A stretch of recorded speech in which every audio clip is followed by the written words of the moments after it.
আসসালামু আলাইকুম। আশা করি সবাই ভালো আছেন। আজকে ভিডিওর হেডলাইন দেখে আপনারা বুঝতে পারছেন যে আজকে কী বিষয় নিয়ে কথা বলবো। সেটি হচ্ছে ডক্টর মোহাম্মদ ইউনূসকে আমরা আসলে কি কাজে লাগাতে পেরেছি কিনা। আপনারা সকলেই জানেন যে 5ই অগাস্টে ছাত্র জনতার অভ্যুত্থানের পরে ডক্টর মোহাম্মদ ইউনূস অন্তর্বর্তীকালীন সরকারের দায়িত্ব হাতে নেন। আমাদের সকলের প্রত্যাশা ছিল যে ডক্টর মোহাম্মদ ইউনূস হয়তোবা সকল ক্ষেত্রে একটা সুষ্ঠু সংস্কারের মাধ্যমে আমাদের দেশকে এক এক নতুন উচ্চতায় নিয়ে যাবেন। তো আজকে বাংলাদেশ স্বাধীন হয়েছে প্রায় 54 বছর। 54 বছরে আমরা যে কাজগুলি করতে পারি নাই সেগুলি ডক্টর মোহাম্মদ ইউনূস এই 6 মাস কিংবা 7 মাসে আসলে কতটুকু করার ক্ষমতা রাখেন। আমি বিশ্বাস করি এবং বিশ্বাস করতে চাই ডক্টর মোহাম্মদ ইউনূসের মতো আন্তর্জাতিক খ্যাতিসম্পন্ন একজন মানুষ অবশ্যই যথেষ্ট মেধা রাখেন, রাজনৈতিক সক্ষমতা কতটুকু সেটা জানি না, কিন্তু রাজনীতি সম্পর্কে উনি বেশ ভালোই বোঝেন বলে আমার ধারণা। কারণ উনি বিশ্বের প্রায় সকল দেশের রাজনৈতিক নেতাদের সাথে ওনার একটি ভালো কানেকশন রয়েছে। সেই ক্ষেত্রে আমরা বলতে পারি বা আশা করতে পারি যে রাজনৈতিক ধারণা ওনার অনেকের চেয়ে অনেক বেশি। কিন্তু ওনার চেহারা সুরত বা কথাবার্তায় আমরা যেই বোকামি লক্ষ্য করি বা ওনার যে চুপচাপ ভারগম্ভীর বা রাজনীতি নিয়ে বা রাজনীতিবিদদের নিয়ে খুব একটা বেশি কথা বলতে শুনি না, তো আমরা ধরে নিই উনি হয়তো বা রাজনীতিক যেই এখন যে বর্তমান প্রেক্ষাপট সেই প্রেক্ষাপটটা উনি সামাল দিতে পারছেন না। আসলে কি উনি সামাল দিতে পারছেন না? উনি গত গত কয়েকদিন আগে পত্রিকার একটা রিপোর্টে পড়লাম 160 দিনে 100 180 দিনে, দুঃখিত, 180 দিনে উনি প্রায় 150টির উপরে আন্দোলন, তারপরে হচ্ছে আপনার দাবি দেওয়া, এগুলি সামলেছেন।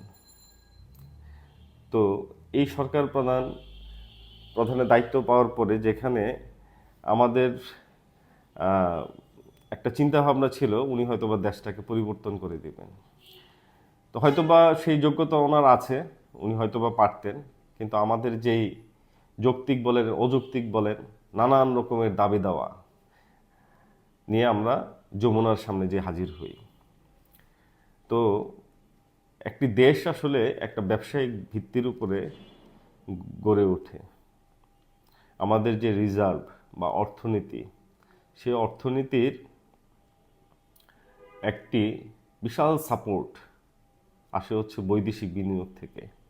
সে বৈদেশিক যে সকল লবিং করার প্রয়োজন ছিল বা অন্য দেশের যে আর্থিক সহায়তা দরকার ছিল বা দেশকে নিয়ে যে একটি বড় ধরনের পরিকল্পনা, ব্যবসায়িক পরিকল্পনা হোক বা টেকনোলজি ভিত্তিক পরিকল্পনা হোক, সেই ধরনের চিন্তা করার সময় কি আসলে আমরা ওনাকে দিয়েছি? আমার মনে হয় যে একেবারে দিইনি। তো এর মধ্যে আমাদের দাবি দেওয়ার একটা ট্রেন্ড চলে আসছে। কিছু হলেই আমরা যমুনার দিকে রওনা হই, কিছু হলেই আমরা ডক্টর মোহাম্মদ ইউনূসকে গালিগালাজ শুরু করি, কিছু হলেই আমরা হতাশ হয়ে যাই। আবার আছে তো রাজনৈতিক দলের প্রায় অনেকগুলি নিবন্ধিত রাজনৈতিক দল, এই দলের অনেক চাওয়া পাওয়ার শেষ নাই, সংস্কারের শেষ নাই। এর মধ্যে নির্বাচন কমিশনের সংস্কার, তারপরে হচ্ছে আপনার বিভিন্ন রকমের আসলে এইসব দাবি দেওয়ার কারণে এই ডক্টর মোহাম্মদ ইউনূস উনি যে কাজ করবেন একটু শান্তিতে, সেই শান্তি আসলে কি আমরা দিচ্ছি কিনা ওনাকে, বা চিন্তার যে সময়টা দরকার সেই সময়টা আমরা দিচ্ছি কিনা। তো আমার মনে হয় যে দেখেন, এই ডক্টর মোহাম্মদ ইউনূসের যে 000 কনসেপ্ট বা গ্রামীণ ব্যাংক, ক্ষুদ্র ঋণ, এই নিয়ে কিন্তু উনি কিন্তু পরীক্ষিত সারা বিশ্বে। আপনার এই ক্ষুদ্র ঋণের প্রবক্তা হিসেবে ওনাকে চেনেন, জানেন। বাংলাদেশেও কিন্তু গ্রামীণ ব্যাংকের মাধ্যমে উনি কিন্তু করে দেখিয়েছেন। এবং ওনার যে 000 কনসেপ্ট, সেই কনসেপ্টে কতটুকু মানুষের কল্যাণে বা দেশের কল্যাণে কতটুকু কি হবে না হবে সেটা, সেই প্রশ্নে আমরা না যাই, কিন্তু এই কনসেপ্টের মাধ্যমেই তো আপনার উনি কিন্তু সাড়া ফেলেছেন সমগ্র বিশ্বে। কতটুকু বাস্তবায়ন হবে, কতটুকু কি, ইতিমধ্যে অলিম্পিকে কিন্তু সেই জিরো কনসেপ্টের মাধ্যমে কিন্তু অলিম্পিকে উনি প্রতিনিধিত্ব করেছেন। এখন দেখবার বিষয় যে যেই লোকটি ঘুম থেকে উঠে, আমি ঘুম থেকে উঠে সাধারণত আমার খুব কাছের একটা বন্ধু যে হয়তো আমার বাসার আশেপাশে থাকে তাকে হয়তো একটা ফোন দেই। আর ডক্টর মোহাম্মদ ইউনূস ঘুম থেকে উঠে বিশ্বের কোনো নেতৃত্বস্থানীয় কোনো ব্যবসায়িক বা রাষ্ট্রপ্রধানকে ঘুম থেকে উঠে ফোন দেন। তো তার ক্ষমতা সম্পর্কে তো অবশ্যই আমরা ধারণা করতে পারি। তো আমার মনে হয় তাকে সুস্থ, স্বাভাবিক এবং সুন্দরভাবে যদি আমরা তাকে চিন্তার সুযোগ দিই দেশের জন্য কিছু করার, উনি হয়তো বা সেই সংস্কারটা করে যেতে পারবেন। তো ওনার চিন্তা ভাবনার যে প্রতিফলন সেটা ঘটাতে সক্ষম হবেন।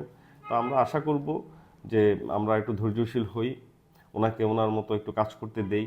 আমাদের যে আলোচনা সমালোচনা, দাবি দেওয়া, সংস্কার, এগুলো নানান বিষয় থাকবেই, কিন্তু অযথা মানুষকে বিরক্ত করে, একটা দেশের সরকার প্রধানকে বিরক্ত করে, উনি শান্তিতে নোবেল পুরস্কার পেয়েছেন তাই বলে উনি সবসময় চুপচাপ থাকেন বা থাকবেন সেটা ধরে নিয়ে যদি আমরা ওনাকে প্রেশারাইজ করি, উনি তো চাইলেই তো স্বৈরশাসক হতে পারবেন না। যে ব্যক্তিটি শান্তিতে নোবেল পুরস্কার পেয়েছেন, উনি চাইলে একটা আন্দোলনকারীদের উপরে পুলিশ বা লাঠি বাহিনী, উনি এগুলি দিয়ে আসলে কিছু করতে পারবেন না। তো আমার মনে হয় যে আমাদের দেশের মঙ্গলের জন্য এবং নাগরিক হিসেবে, দেশের মানুষ হিসেবে আমাদের মঙ্গলের জন্য ডক্টর মোহাম্মদ ইউনূসকে কাজ করার সেই স্পেসটা দেওয়াটা খুবই জরুরি বলে আমি মনে করি। এর মধ্যেই সংস্কার চলবে, এর মধ্যে সব কিছু চলবে। তো ডক্টর মোহাম্মদ ইউনূস উনি খুব সুনামের সহিত, সম্মানের সহিত, শ্রদ্ধার সহিত উনি ওনার দায়িত্ব শেষ করে যাবেন, এই কামনা করে আজকের মতো বিদায় দিচ্ছি। ধন্যবাদ সবাইকে। আসসালামু আলাইকুম।